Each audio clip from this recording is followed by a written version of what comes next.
A palabra afiador, a súa definición é persoa que ten como profesión ou oficio o de afiar instrumentos.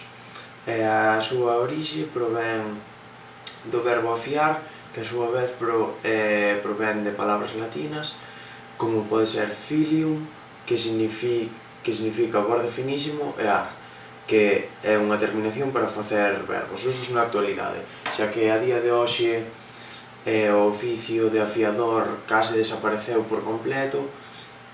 Utilízase como obradoiro en moitos institutos para ensinar aos rapaces como se facía antano.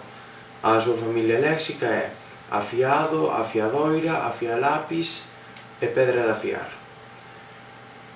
Logo, a traducción en español é amoladora, en catalán mola, en éuscaro molinillo, en portugués afiador, en inglés grinder, en alemán muhle, en francés mouling.